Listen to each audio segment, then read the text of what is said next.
Hey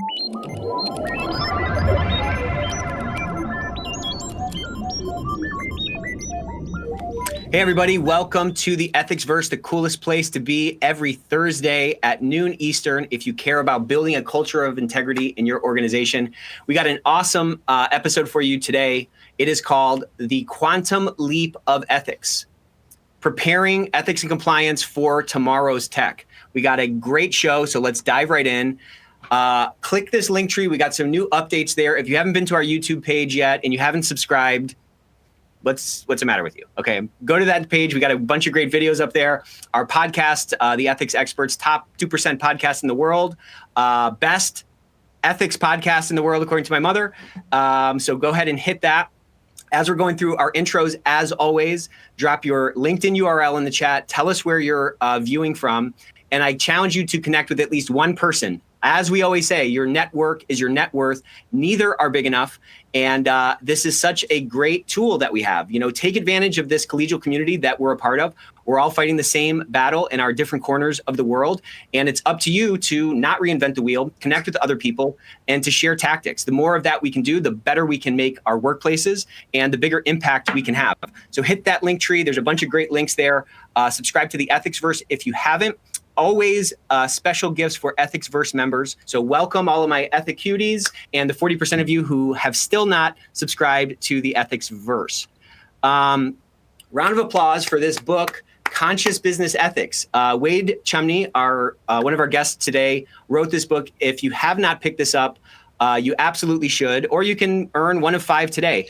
The reviews for this book are stellar. I just can't say enough great about this book. He takes these really complex concepts and he simplifies them, and there's so much actionable perspective that you're going to get from this. So pick this book up. It's really, really great. It's a work of love, and it's just, I don't know, I can talk for an hour about this, so I will spare you, but pick that up. We, of course, are giving away 5 of those today for the people that are most active in the chat, the people asking the best questions. As always, we take very seriously this hour that you spend with us each Thursday.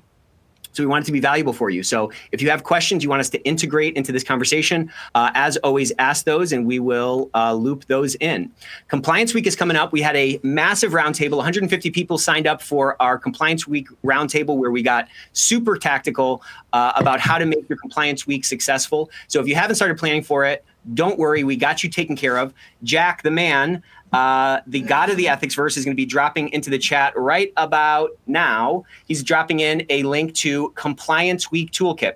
There's plug and play stuff that you can use for every single day of the week, Monday through Friday, to make your Compliance Week go off without a hitch.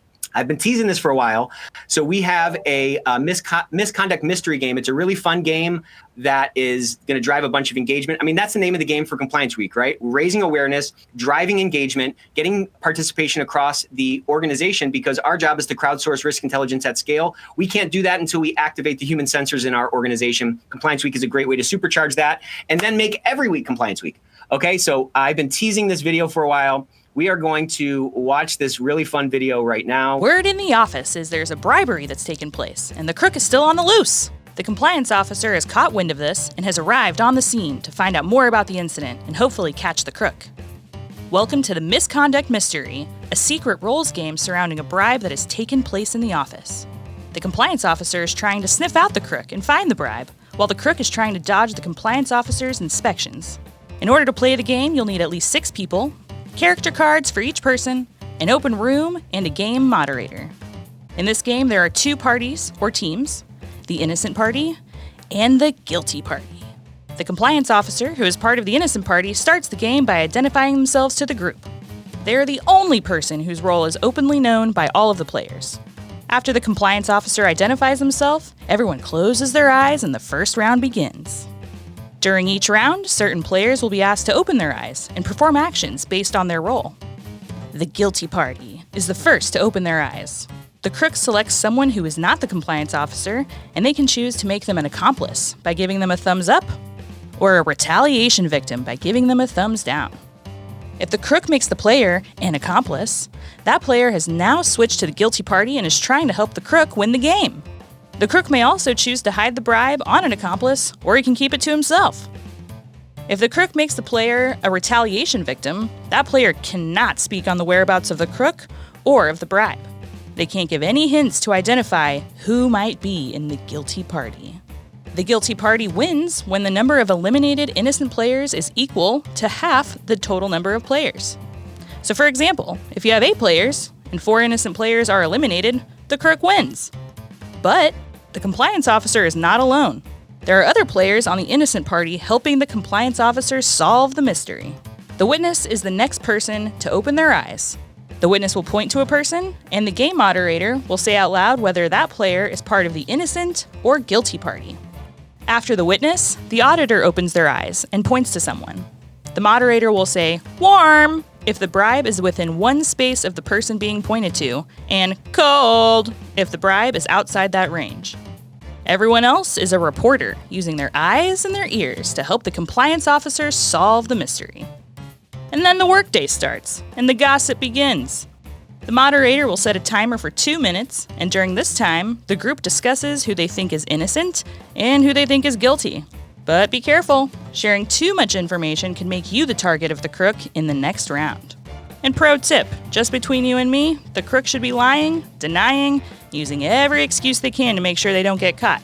But look out, there is one more role adding chaos to this whole situation, and that's the quiet quitter. The quiet quitter's only goal is to get themselves eliminated so they can focus on making TikToks. The quiet quitter is going to use any method to get themselves eliminated, purposefully making themselves look guilty. If the quiet quitter is eliminated, they win, and everybody else loses. After the timer goes off, the compliance officer is going to search a player and eliminate them from the game. The eliminated player reveals their role and whether or not they had the bribe. Then you start over, repeat the process until either party is victorious. And now, you're equipped with the basics to play the misconduct mystery. Round of applause to the Ethico marketing team. Round of applause to Chase, the man who put that whole thing together. That's a lot of fun. Again, we did that round table. If you guys are interested in us doing another one, if you weren't able to join us, give us some like ones in the chat. And if we get enough votes, we'll schedule one for next week. And hopefully we can all do that. So happy to do that. In that round table, I saw some things in the chat. In that round table, there was a bunch of tactics for remote work. And we talked about how we can leverage this toolkit for those remote folks because most of us today are in a hybrid environment. One more little gift because we love you. If anybody wants to book a demo for the ecosystem, we're also happy to share this. This is a great thing to launch. We'll customize this for you for free. And this is a great thing to launch. So it's a kind of kitschy. You're going to either love or hate this. Either way, this is an earworm, and you won't be able to stop singing this for the next day. So let's go ahead and watch this next little video. This is a speak up video to help drive awareness in your organization, okay?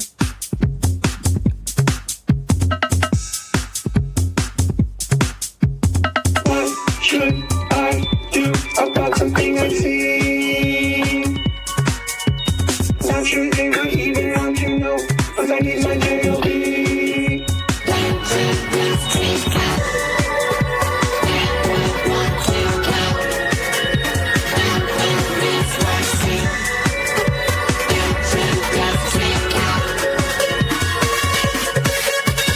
That is incredible, precisely what I need.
So love it or hate it, people will watch that video. It's a fun thing. Again, part of Compliance Week is all about humanizing your program, knocking those walls down, getting people to turn on as those human sensors in the organization. So if you're interested in that, please do let us know. Let's drop a 2 in the chat if you'd like a copy of that, and someone will reach out to you and we can go from that. So 2 in the chat if you want a copy of that video, because we love you. 1 in the chat if you are voting for us to do another one of those Compliance Week roundtables where we get super tactical on how to make that as good as possible. Okay, let's keep it moving here. Compliance Week roundtable we talked about. We are also giving away. How do you love Ethics Verse? We just give things away because we love you so much. ROI. If you'd like if you'd like a custom benchmark report, drop a 3 in the chat so we can reach out to you for that. The ones we've been doing, people have been loving them. It's a great little report that puts your data against the status quo data, against our data, a bunch of great tips on how to improve your metrics so that we can show our ROI. It's hard to show our value if we can't articulate it. A great place to start is with benchmarks and some actionable tips on how to improve our metrics. As always, I want to give you a little update on the ecosystem. This is our comprehensive ethics and compliance optimization system for disclosures, for Speak Up, to put a enterprise-wide disclosure system that handles all of your cases, all your investigations, your disclosures management, all your analytics. You're not going to believe this one. We did a demo last week. This guy absolutely loved it. It was a great conversation. About 25 minutes later, I get a phone call and he says, step outside. I go outside and he hired one of those skywriters. He wrote in the sky with the airplane, I love Ethico's ecosystem. So that was phenomenal. Never had that happen before. Want to push Mary Shirley's book. This is going crazy right now. Everyone's loving this book, 65 Hacks and Cheat Codes to Level Up Your Compliance Program. If you haven't picked that up yet, of course, hit that QR code. This is Tom Fox's top-selling book, okay? The Voice of Compliance. This is his top-selling book of all time. It's a great way to talk to your kids about learning to speak up, to voice their concerns and show them a little bit about what you do every single day. So pick that up if you haven't. It's really fun to read to your kids. And I wanted to preview this book that is coming out in a couple of weeks. Reimagining Inclusion. We had Mita on the ethics experts last week. If you are interested in diversity and inclusion and equity, she is the person to follow. So you can follow her on LinkedIn. Definitely check out that episode and check out her book. I think it's available for pre-order. 2 more quick announcements. We're going to be talking about the art and science of risk assessments next week with an industry practitioner from Cox and someone from Artemis, the consulting group. So we're going to be diving deep on that, how to really improve your risk assessment program. And 2 weeks from now, we have the one and only Tomel De Silva coming on, and we're going to be talking about profit by prioritizing people. How do we actually make a case for our ethics and compliance program? I did another one of these ROI coaching sessions. If you guys are ever interested in that, reach out. Those are special for EthicsVerse members. Help someone develop the talk track that they need in order to get the budget expansion they're looking for. Okay, take a deep breath. And we are going to dive in. We got a great show today for you. Look at these handsome devils, okay? We got Wade Chumney, author of Conscious Business Ethics. He is associate professor of business ethics and law. He's been on a couple times. He's a friend of the show. Of course, we got another friend of the show. We have Ernie from Ethics and Compliance Initiative. He has 40 years of management and executive experience. These guys are both forward thinkers. And what we're going to be talking about today, also let me know if you guys think I should pick up those purple shades because I kind of like the look. All right, so let's get rid of this thing. And then let's just dive right into the conversation here. So what we're talking about today is there is this shift happening with all of our tools. There's this massive sort of quantum tech shift going on, and we have not caught up with that. That introduces a ton of new risks to us, and many times we're still using a lot of these old ways of thinking in terms of how we as ethics and compliance professionals are interacting with our employee base. And so, a lot of our training and processes are baked on the assumption that ethical behavior is rational and linear. But as Ernie would say, it's not rational and linear at all. It's mostly irrational and nonlinear. So, Ernie, why don't you kick us off? It looks like Wade is having some trouble. Me and you can carry this whole thing. Okay, I'm just kidding. Okay. But why why don't you kind of kick us off into this conversation on what kind of things should we be thinking about as ethics and compliance practitioners in this new normal where we're bombarded with technology. There's a bunch of new tech coming on the horizon, and we're still kind of working through some of these old learning structures, training structures, and so forth. Yeah, it's a pleasure to be with you. I really appreciate the invitation and also all the great things that you're doing. I'm really jazzed looking at the videos and all the innovative different approaches that you're using. So my experience goes back about 23 years in organizational ethics, and worked with USAA as their ethics program coordinator for 11 years and with the Ethics and Compliance Initiative. My academic background is in the behavioral sciences, sociology, anthropology, psychology, and a master's in industrial and organizational psychology. So I really come to this with a behavioral lens. Over the years, what I've seen is that there's this grand confluence and convergence of different disciplines. Culture studies, we know more about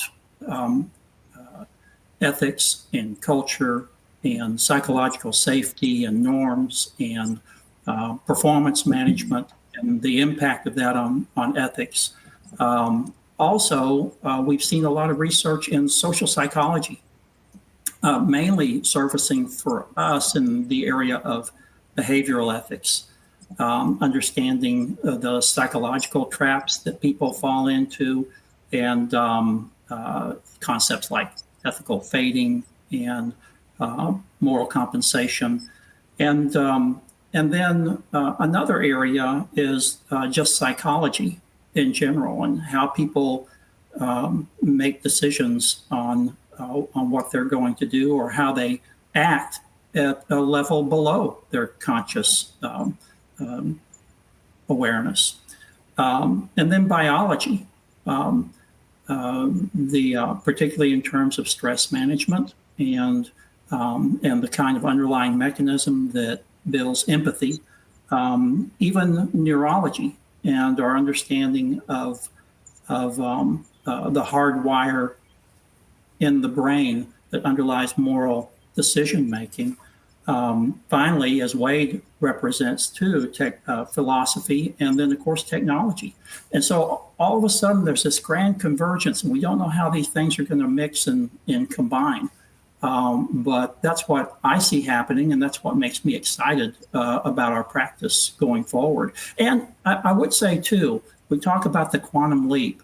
Quantum leap means that goes back to where atoms all of a sudden mysteriously jump from one level to another with no real track in between.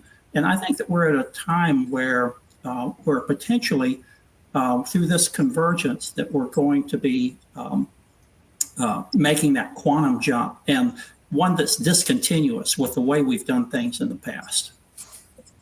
So in the context of this quantum leap, I think it presents both a threat and an opportunity. I think every opportunity has an equal and opposite threat. And I think the threat here is we don't know how to navigate through it. But I think there's also an opportunity for us to drive a culture of compliance forward by understanding at a base level what the human beings in these various situations we're trying to provide guidance for are feeling and how they're likely to react. We were talking in our pre-show about the fact that most people think that they're ethical actors and most people want to do the right thing, but we have a hard time articulating our values consistently and predicting how we're going to react in a given situation on an individual basis. And that kind of cascades up to a corporate basis, whatever you want to call it. We have a poor time, or we have a hard time predicting how people are going to actually act. And so we have trainings, we have guidance, we have infographics, we have all these other, we have all these pieces of information or content that we push out to help try to guide those decisions. But you brought up this concept of a hot state and a cold state. Let's kind of dive into that, because I think when we can tie this hot state, cold state phenomenon to the, increased, here he is, he's back, round of applause, Wade's back. There's been dead silence, Wade. We've just been waiting for you. So why we can get started. Let's start over from the top. I'm just kidding. when we can understand these cold and hot states and see and tie that down to the added stress that folks are feeling in the new normal or ex post this quantum leap we've taken, I think we can start to devise some strategies to better navigate this new reality. So the question was, sorry, that was a 90-word question. The question was, talk to us a little bit about these hot states and cold states and why that's so hard for us to get right. Yeah, well, this goes back probably about 25 or 30 years. And more recently, George Lowenstein, who's at Carnegie Mellon, came up with the concepts of cool state and hot state. And what he calls that is an empathy gap. And so what that really speaks to is the fact that people are notoriously poor predictors of how they're going to react in a given set of circumstances. And so they can predict that they wouldn't accept a bribe or they wouldn't accept an expensive dinner or a bottle of wine. And cognitively, they understand that and accept that. But they fail to factor in the emotional context. And then in the heat of the moment, when they're with a foreign official or with a vendor, or when they observe something going on that's unethical in the workplace, all of a sudden they don't act the way that they would have predicted. And so that's the cool state, hot state dichotomy. Unfortunately, a lot of our training is based on the idea that people are always in the cool state. And so we fail to manage context when people are faced with these dilemmas in the moment. The problem that represents is that we have this underlying mental model about how the world works in terms of people making ethics decisions. And that basically is that people are pretty cool and calculating, and they do cost-benefit analysis, and they apply their ethics decision tree, and then they figure out what the right thing to do is, and then they do it. But research over the last few years indicates that people are far more impulsive, emotional, irrational, nonlinear, and then when they want to explain their behavior, they come up with post hoc rationalizations about why they did what they did. And so if you have training and policies and procedures that are all based on the idea that people are cool and rational and apply decision trees and are very deliberative, then sometimes you'll be right, but a lot of times you'll be wrong. And I think that's one of the reasons why we continue to cycle through some of the ethics issues that we've had. Yeah, because it gives us this sort of false sense of security, and then we still see, wrongdoing going on, and we think, man, my policy just must not be clear enough, or I need to double down on my training. But to your point, the training is kind of missing the mark. So you talked to us a little bit about this EPIC program in the New Orleans Police Department, and I think that's an interesting thing to draw from, because there are these other realms in our world where people organizations have figured out how to train folks in those hot states, right? Think about law enforcement, think about in the military and so forth, right? They create training scenarios that try to, push people into those hot states and teach them how to react in those hot states, or teach them how to pull themselves out of that hot state back to that more cold, rational, linear state. So talk to us a little bit about that. And Wade, I'd love to hear you chime in as well on how we can better equip our teams. Look, this is going to be a layer on top of whatever we have in place. But as I'm always saying, small tweaks to what we're doing can have outsized impacts to drive higher effectiveness. So go ahead and take it from there, Arnie. Yeah, I love that. Small types of actions have big consequences. That's the quantum aspect of what we're talking about, basically. The small leading to the large. And so the New Orleans program is called Ethical Policing is Courageous, or EPIC. And basically, it's a way of addressing police violence and empowering other members of the force to use a safe word at a time when they see something going off the rails. And it allows people to kind of back off from the precipice and bring conscious awareness to what they're doing. The thing that impresses me about EPIC is that it's based on bystander or peer intervention. And I think that we've done a lot of work in ethics and compliance around reporting processes and expectations and behaviors, but we haven't really paid that much attention to peer intervention. How do we empower people to engage in the moment when they observe something going wrong, and to approach that with consciousness and awareness to get better outcomes? That's a little Let's bit hear of what the yeah, no, that's good. Let's hear from the ethics guru here. Thanks. Sorry about the technical difficulties there. But, when I hear this type of discussion, what comes to mind is, Bruce Lee, a philosopher, at heart, who was brilliant and admired for his physical abilities, but also his mind. And, his quote, and I'm paraphrasing, was something to the effect of, when we're in a stressful situation in a fight or something, we don't rise to the level of our training. We don't go toward that ideal. We don't rise to the level of our training. We fall to the level of our, circumstance. And so, we fall to the level of our training. So that training aspect of what you fall back to is critical of how you've been trained and raised and given. And most or many organizations just give kind of a checkbox type of approach to ethics, which is just, let's get through this, let's move on, we've checked the boxes. And what you've got to realize with AI coming and all this future quantum leap that we're a part of, is that what's most important is the individual human being making that interaction with AI, making that interaction with your corporate culture. And so people need to work on their self-development, need to raise their level of awareness so that they can handle these different types of aspects in an appropriate way. And that's kind of the key point that all these training sessions feature on. But are they really effective? Do they really get to the point of trying to do that? Or is it simply kind of this over the surface type of stuff they're trying to kind of cover up, with paint? So, Wade, you talked about detaching from a situation as a third person. And so walk us through that. And again, we're talking some high level concepts that we're going to be bringing down to earth here in a moment to make these a little bit more actionable. And so that you, the viewer, can start to think about how can I incorporate some of this thinking in my training, whether that's through a different infographic or some different messaging to really help people, to help equip people with the tools to respond appropriately in the right situations, after this quantum leap that we've had. Yeah, I think that's great. And, just to think about detachment as a something to kind of strive for, it's an ideal. It's something you need to aspire toward. And in the book, that you mentioned, that Conscious Business Ethics book, I talk about these 7 levels of kind of conscious development that everyone goes through.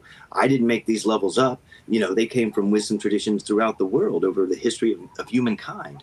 And they're also mirrored in positive psychology in the present day. And it demonstrates that we look at things, we see the world, what we believe we perceive. That's a simple way to state it. And we have different beliefs at different levels as we move up toward this type of self-development process. And detachment is at a higher level when you're no longer emotionally, emotions happen, something happens to you don't like, and suddenly, boom, you're just in it. You just are gone. And you can't pull yourself out to realize, okay, that's an emotion I'm having. Actually, I have a mind here that can reason about what transpired and then try to have an more ideal experience with this moving forward. And it's that ability to have something occur, to detach and realize it's just an experience. There's all kinds of experiences that you're going to have throughout your life, but how do you handle it in an ideal way? How do you see it as part of this larger tapestry of your life, which you're trying to, make more ideal and learn as you go through the process? That's what philosophers, that's what wisdom traditions talk about. And it's no different today than it was back then. Even though we have AI and all this wondrous technology coming at us, we're the same. Our human nature is exactly the same as it was when Plato, wrote his writings in Plato's cave almost 2,500 years ago. So there's a lot to be gleaned and learned from those philosophic wisdom traditions that we can put into practice in today's day and age. And I think that can translate into, go ahead, Ernie. I was just going to also add on to what Wade said. There was a book published a couple of years ago by Ethan Cross, who's at a university, I think it's the University of Michigan, called Chatter. And it's about the inner voice. And how the inner voice can help us sometimes, but it also leads us astray. And one strategy, but the problem is we really identify with the inner voice. And so one strategy, and it's time tested, is what you referred to and that Wade was talking about, is using the third person. You know, that when Ernie's faced with a dilemma, to step aside and to say, Ernie, what's going on with you? What are you thinking about doing? Have you thought through the consequences of this? What's likely to happen?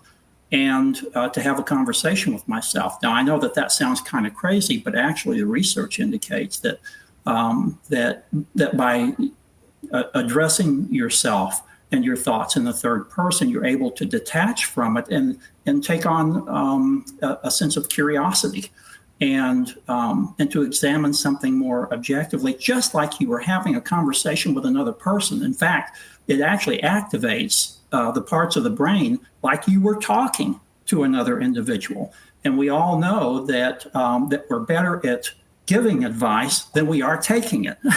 And so, on the other hand, despite this coming out a couple of years ago and the research that people have done in it, and in fact, there's an ancient practice called Ileism, which is using that third person to talk to ourselves. That's the whole basis of the soliloquies and everything, back in Greek times. But despite all that, we don't talk about that at all in ethics and compliance. And it's not part of our training program. It's not part of making people more self-aware, giving them more self-understanding. It's not a tool that we give them that empowers them to better manage their context and their situations so that when they get in those hot states, and in fact, there was a question that came in a moment ago, why not do role playing and training to expose the hot state decision-making process? We don't really address, the emotional context in our training. And I think we're leaving a huge benefit on the table. Well, what would you add to that, ethics guru? I'm just calling you that. I'm calling you by your new name the rest of the show. Okay, Wade? Okay, thanks, Nick. That's awesome. I'll take it. And in terms of that, just what Ernie's talking about, these really brilliant insights he's sharing, they trace back to Greek philosophy. They trace back to, I can give you 2 practical things you personally can do every day if you want to raise your level of awareness, raise your level of consciousness, to experience a better life, on a personal level, on a corporate level, wherever you are, because you're the entity that's going to interact in all these different contexts. You're the one that's going to be there. So no matter what you're doing, working on yourself is going to be beneficial for every aspect of your life.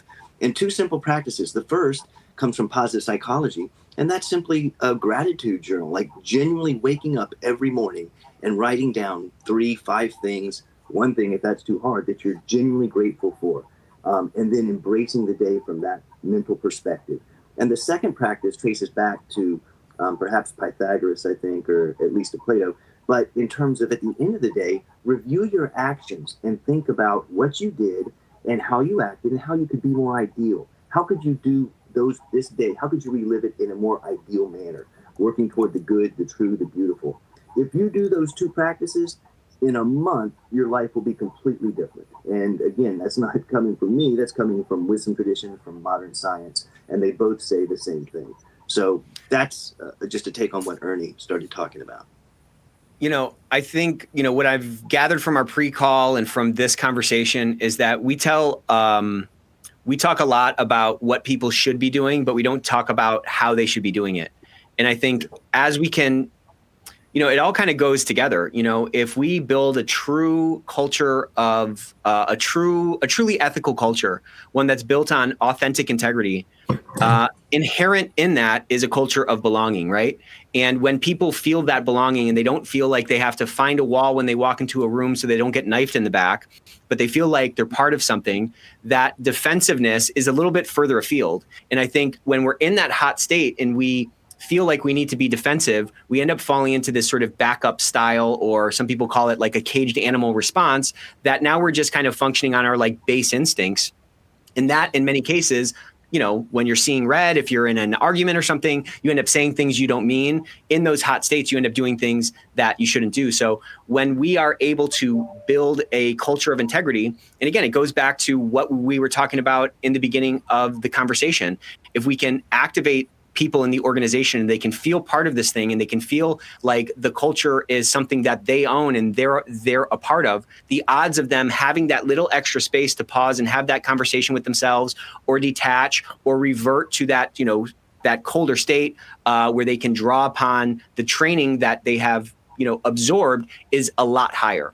How do you think we can build some processes and routines to help drive this kind of, culture of integrity forward?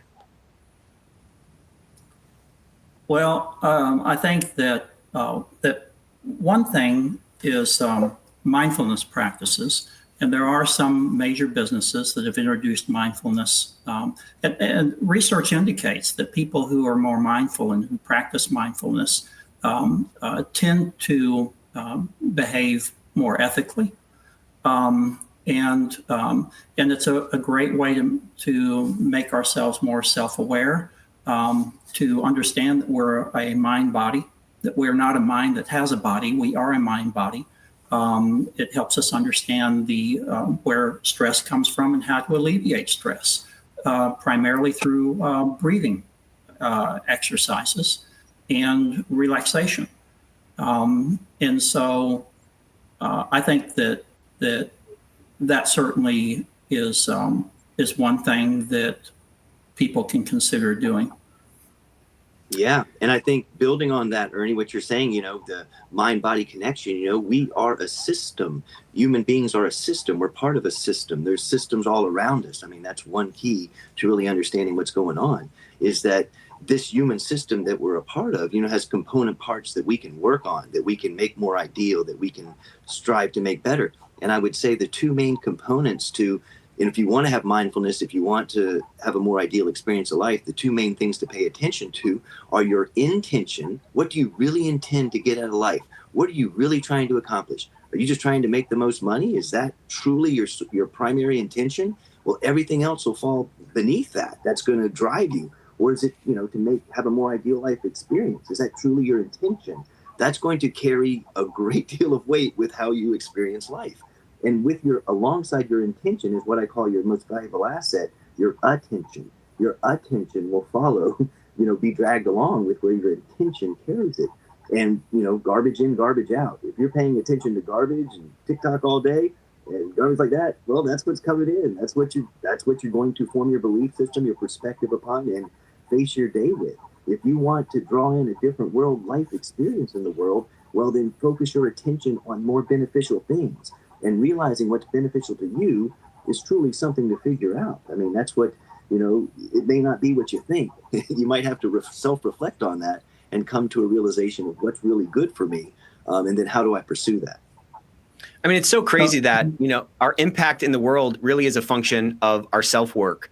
And if we can do that self-work, we can change our self-worth and we can change our impact around us. We can't kind of fake our way through building a true culture of integrity where people have belonging, where it's an ethical culture, where we're authentically closing that gap between the aspirational culture, the words on the wall, and the actual culture that people are experiencing every day. But it's just absolutely wild how putting a little bit of extra effort in ourselves, a little bit of extra effort in showing that we're trying to close that gap can start to translate into having more people be a part of this cultural guardianship. I mean, that's what the name of our game is. Like, our game is one of influencing human beings.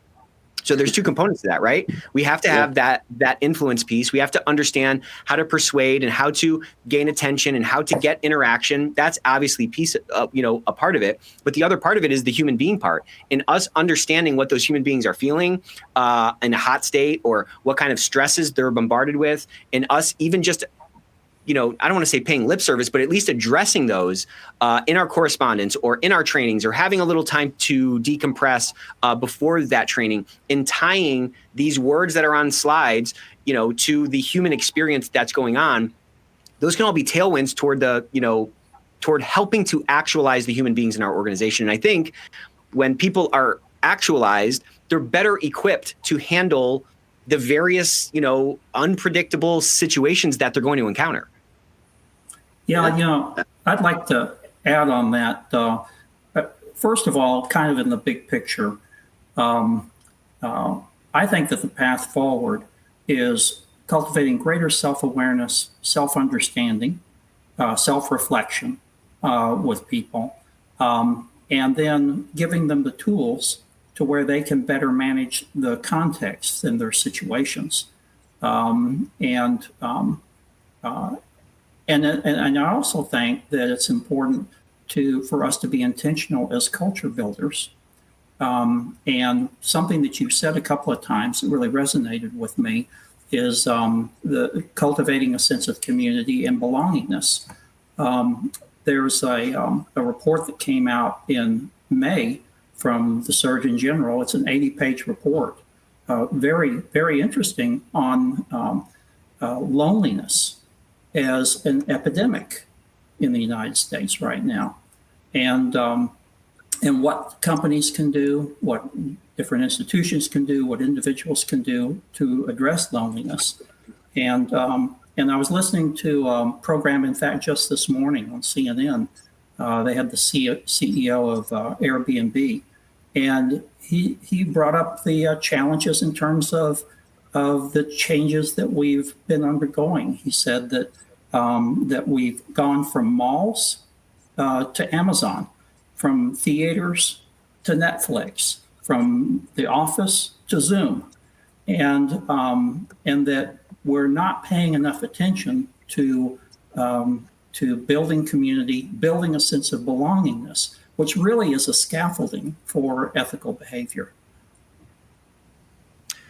I can go on and on about that, and maybe I will.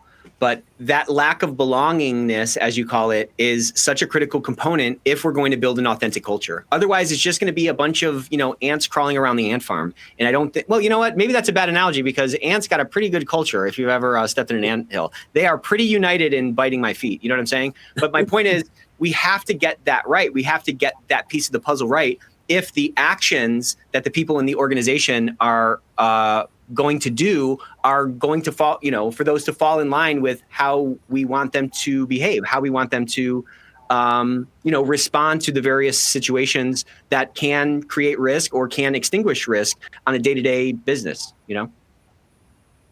Yes, absolutely. And as you said this, sorry to interrupt. Hey, no. Sandra, she said, if you can show empathy for other staff and then use this in your trainings, it makes it hit home. And always try to make it fun with a purpose, like some of the videos we've shown. Well, thank you very much. But that's exactly it. Like, we have to humanize ourselves. And, I'm on this Compliance Week kick because it's coming up. And, we had this massive roundtable, and there's so much kind of chatter going on around how we can make that, a home run. If we can't humanize ourselves, we're not going to be able to connect with the other human beings in the organization. And that belonging or that connectedness, those are those foundational elements that we have to get right if we're going to ascend to a Compliance 3.0 framework, or we're going to ascend to this kind of dream promised land of a culture where people are doing the right things because they want to, and they're expending that extra, that extra effort, right? Like, they're actually engaged and they feel like they're part of something. So much magic comes from that. And again, once we start to do that, it's so much easier for us to go to the CFO or go to the executive team and show our value and show our worth, because it's showing up. Ethisphere, I talk about this all the time. Ethisphere, the organization, puts out this study of the world's most ethical companies and how they, in every single environment, up market, down market, they're always outperforming their counterparts. And why is that? It's because the people in those organizations, the employees in those organizations, at the end of the day, believe the ethical they believe that there's genuine efforts in creating an environment that is ethical. And I think once we see that, there's a lot of grace for the imperfections that are inevitably going to happen, right? Like, no organization is perfect. But I think if we all feel like we're in it together, and we all feel and people can feel this human connection to our department, the odds of them, again, responding appropriately are better. I cut you off, Guru. No, I was just going to build on what you're saying. And, what's fascinating to me is, having researched wisdom traditions and religions across world history, ethics is a component of every single one of them. You cannot raise your level of awareness. You cannot, be a truly practicing religious person without being ethical. It's a component, and we're all in that field. We're all doing that. And so, the realization, kind of like the book you're giving away is, we're like a light bulb. We're shining light as we work on ourselves and spread that light. Well, now other people can see as an exemplar what that means and what that looks like, and then take it and pay it forward. And it spreads, it's exponential in how it works. It just, reminds me of a story. I had one of my students, a little older student in one of my classes, said he had a friend that was a high school teacher that wanted to come watch, he wanted him to show me how I taught because he thought it was decent. And at the end of the class, this guy just said, I have just one question. What makes you such a good, teacher? I'm really impressed with how you carried the class and did this.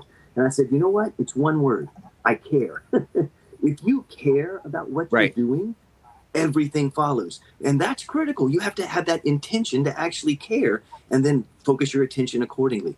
And, it's amazing what happens when that works out. And the last point I'll make here about this is Plato would say, going back to Greek philosophy, is that there is a moral fabric to the universe. There's a moral law out there of which we're, contained within. So when you do good things come back to you. That's a law. It's not like, oh, I hope it works out. It's the truth. It's like gravity. So yeah, it's like gravity, karma. What you do comes back to you. These have been around, taught for thousands of years. It's not a mystery. Put it into practice. Try some of those, daily practices I talked about and see what happens. Road test it. The proof is in the pudding. One of my favorite quotes by Yogi Berra is, in theory, there's no difference between theory and practice. In practice, there is. We could talk theory all day long. It doesn't get us anywhere. It's the practice that makes the changes. And then you can experience it for yourself and see what a difference it makes. Were you going to add something there, Ernie? Otherwise, I want to share this with you guys. Rotary International, thanks for this comment, Kay. Rotary International speak to the 4-way test. Is it the truth? Is it fair to all concerned? Will it build goodwill and better friendships? And will it be beneficial to all concerned?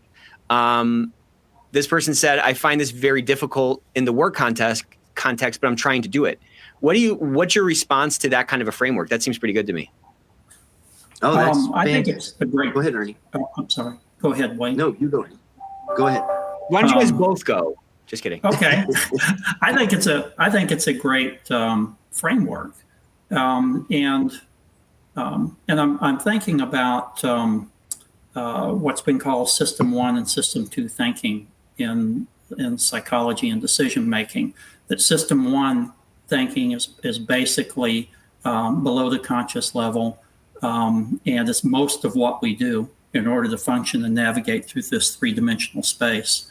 And System 2 thinking happens in the executive center in the prefrontal cortex, and it's more deliberate, it's more analytical, more rational, and but it takes time. And it takes energy.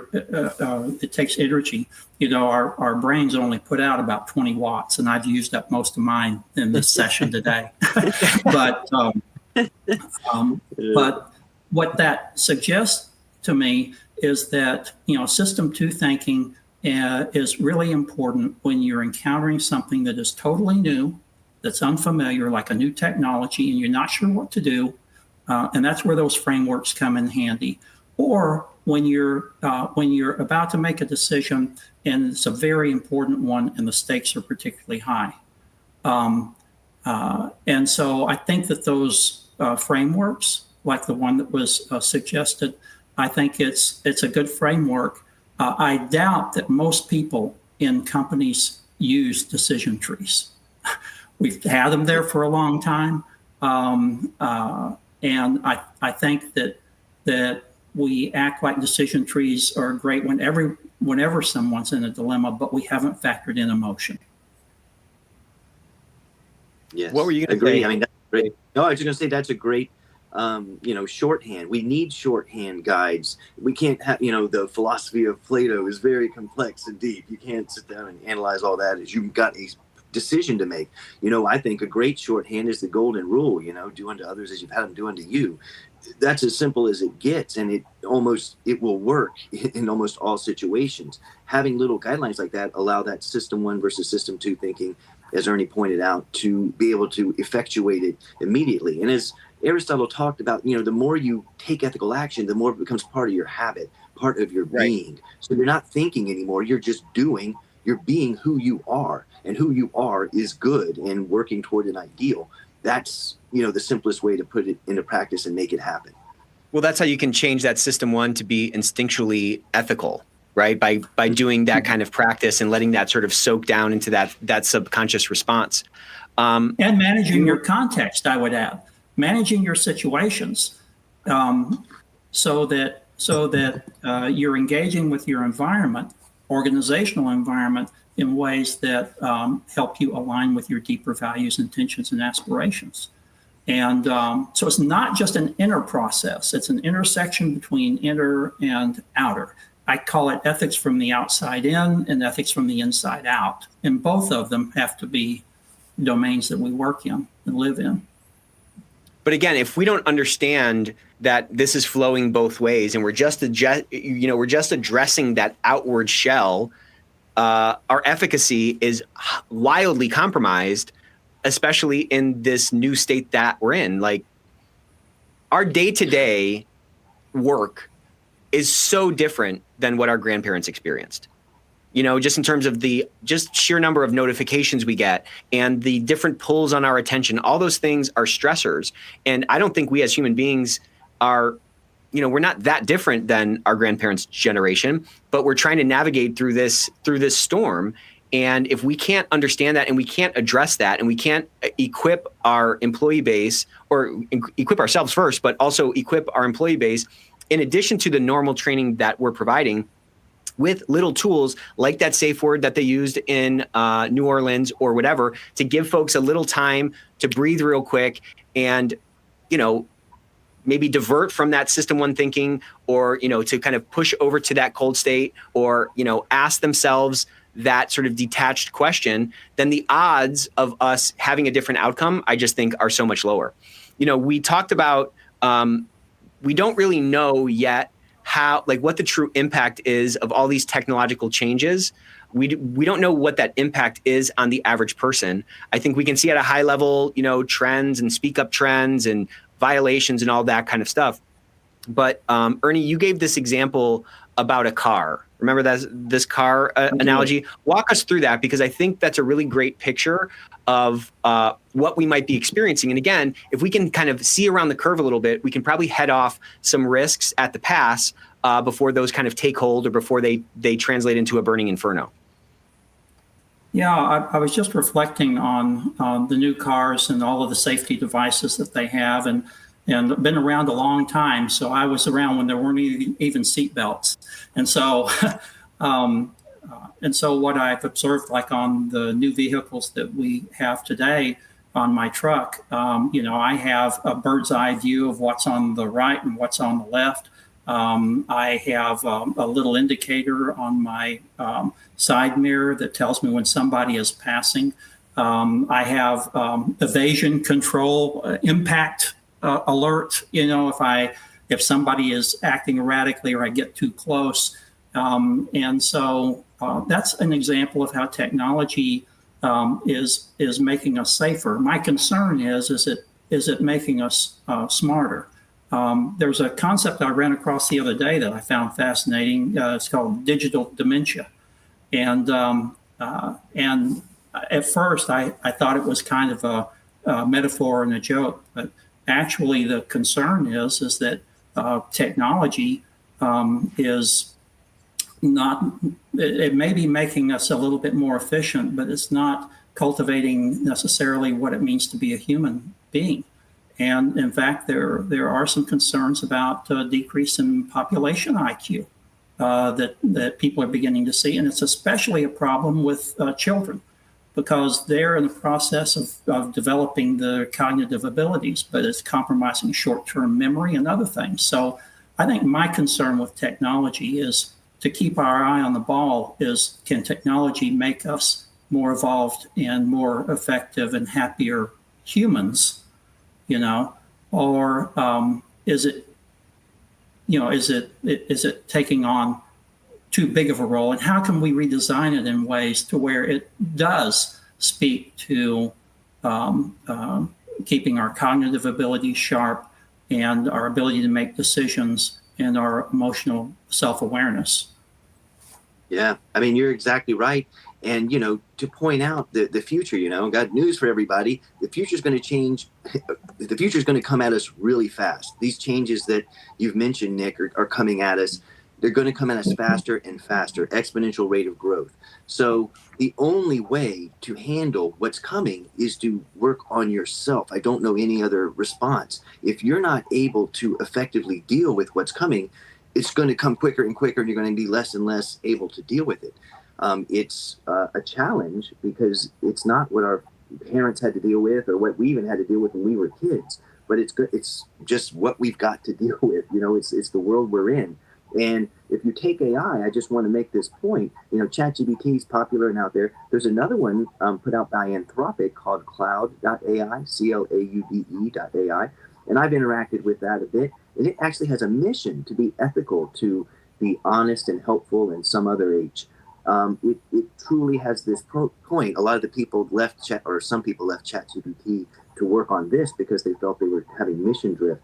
And my realization in working with AI and dealing with it is this. It's all upon the person that interacts with it. It's the person interacting and the designer. The designer of the system has something to do with how that AI is going to function and what it does or does not do. But then the person using it can either use it to work toward an ideal or use it to work toward materialistic goals and things like that. It's a choice. But again, it always goes back to the human being. No matter what the future brings, working on yourself and being the human being that's able to handle it is going to be beneficial. It's going to be something that is necessary, even more necessary as the future comes, I would say. Well, you know what they say, mental health is mental wealth. And if you can work on that, it's going to translate into so much of a better impact, across our world and across our workspace. So we're getting toward the end here. Last words from Ernie, last words from the ethics guru, and I will wrap it up after that.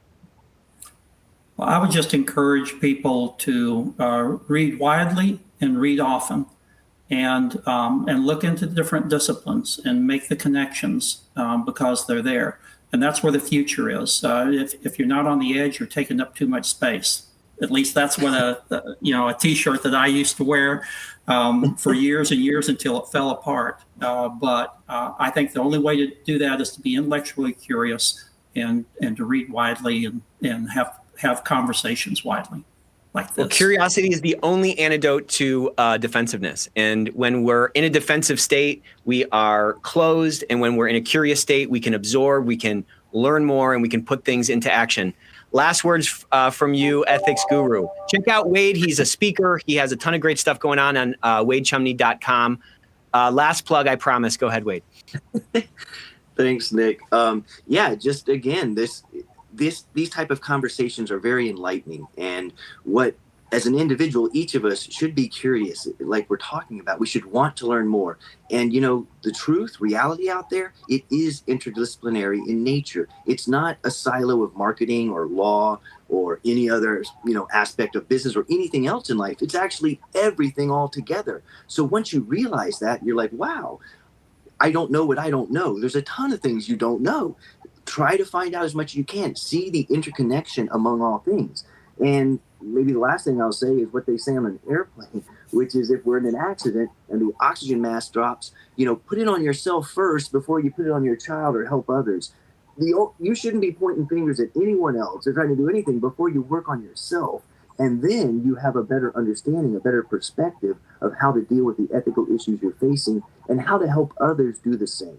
And, we're all in this together. We've got a wonderful future ahead if we make it that way. So let's go do it. I love it. So we'll see you guys next week. Thank you for joining us. We will be sending around an invite to, I think we got enough votes. I'll have to tally them, but we'll see if we got enough votes to do that Compliance Week Roundtable Part 2 or the redo of it next week. So be looking out for that.